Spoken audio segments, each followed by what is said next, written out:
জনস্বাস্থ্যের জন্য যেমন হুমকি, তেমনি এগুলো খেয়ে মানুষের এই তেল খেয়ে ধীরে ধীরে মানুষ যকৃৎ, কিডনি সহ নানা প্রকার অসংক্রামক রোগে আক্রান্ত হচ্ছে। এটি আমাদের জনস্বাস্থ্যের জন্য একটি মারাত্মক হুমকি। বাংলাদেশ সরকারের নিরাপদ স্বাস্থ্য ব্যবস্থাপনার জন্য এটি একটি প্রতিবন্ধকতা। আমাদের এসডিজি অর্জনের জন্য এটি একটি বড় ধরনের প্রতিবন্ধকতা। আমরা চাই আমাদের ভোজ্য তেল আমরা খাবো, সেগুলো যেন অবশ্যই নিরাপদ হয়, স্বাস্থ্যকর হয়। তার সংরক্ষণ, তার বাজারজাত, তার উৎপাদন, তার ব্যবস্থাপনা সব জায়গায় যেন আমাদের নিরাপদ ব্যবস্থাপনা থাকে। বিভিন্ন গুরুত্বপূর্ণ বিষয় নিয়ে আমি মনে করি আজকের এই বিষয়টি সর্বাধিক গুরুত্বপূর্ণ, কারণ ভোজ্য তেল আমাদের সুস্থ থাকার জন্য অত্যন্ত গুরুত্বপূর্ণ একটি উপাদান।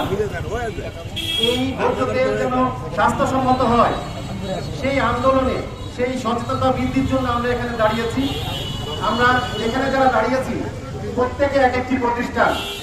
আমরা সকলের উদ্দেশ্যে বলছি, আমরা ভোক্তারা যেন সচেতন হই এবং ব্যবসায়ী যারা আছেন তাদের ভিতরে যেন দেশপ্রেম জাগ্রত হয়।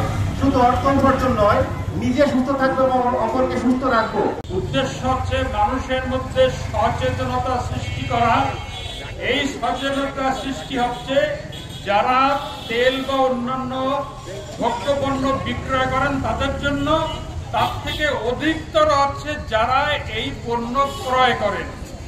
আর প্রশাসন এবং সংশ্লিষ্ট কর্তৃপক্ষের দৃষ্টি আকর্ষণ করা যে ক্রমেই কঠিন দিনগুলো আসতেছে জলবায়ু পরিবর্তনজনিত কারণে, আমরা যাতে খাঁটি জিনিস, যেটি ভেজাল তেল আমাদের খেতে না হয়।